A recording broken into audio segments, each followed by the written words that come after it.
भगवान ने हमारे शरीर में और एक केमिकल रिएक्शन बनाई है कि ग्लूकोज की यूटिलाइजेशन यानी ग्लूकोज की खपत हमारे शरीर में बगैर ऑक्सीजन से भी हो सकती है।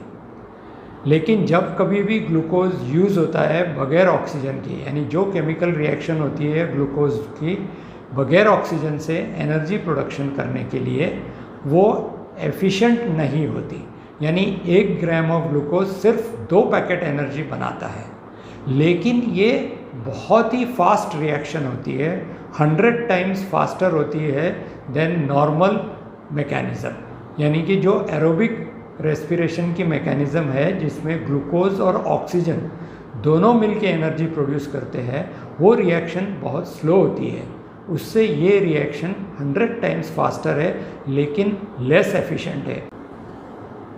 इस ग्लूकोज एनर्जी जो बगैर ऑक्सीजन से बनती है उसे हम एनएरोबिक रेस्पिरेशन कहते हैं। इस एनएरोबिक रेस्पिरेशन के बाय प्रोडक्ट्स होते हैं 2 पैकेट ऑफ एनर्जी और साथ में लैक्टिक एसिड। लैक्टिक एसिड हमारे शरीर में अक्यूमुलेट हो सकता है अगर हम ये इस तरीके का रेस्पिरेशन होता है तो। जब लैक्टिक एसिड अक्यूमुलेट होता है तो वो या तो यूरिन के सहारे यूरिन से निकल जाता है और दूसरी तरफ वो लिवर में जाके कुछ केमिकल रिएक्शंस होती है और कुछ केमिकल्स लैक्टिक से एसिड से बनते हैं जिससे हमारे पावर हाउस को स्टिमुलेशन मिलता है और वो पावर हाउस ज़्यादा तेज़ी से काम करते हैं और साथ साथ ये पावर हाउस इतनी एनर्जी प्रोड्यूस करने की कोशिश करते हैं और ज़्यादा से ज़्यादा ग्लूकोज यूज़ करने की कोशिश करते हैं।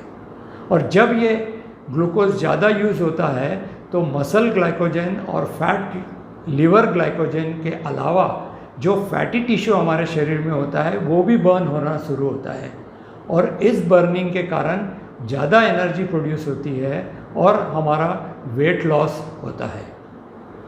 इसलिए कुछ हद तक ये एनारोबिक रेस्पिरेशन फैट बर्निंग में हमारे काम लगता है। क्योंकि फैट बर्न होता है इसलिए हमारा वेट लॉस भी होता है।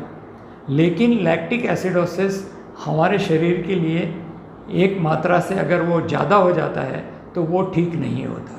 जब लैक्टिक एसिड हमारे शरीर में जमा हो जाता है तो उस समय हमें थकावट महसूस होती है, हाथ पैर दुखने लगते हैं, ढीले हो जाते हैं, एनर्जी कम हो जाती है, क्योंकि एसिड मीडियम में हमारा कोई भी ऑर्गन ढंग से फंक्शन नहीं कर सकता, ठीक से फंक्शन नहीं कर सकता।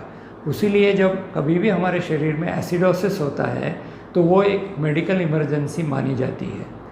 चाहे वो लैक्टिक एसिडोसिस हो चाहे कीटो एसिडोसिस हो, ये एक इमरजेंसी मानी जाती है क्योंकि इसमें सारे ऑर्गन्स फेल होने की एक संभावना होती है।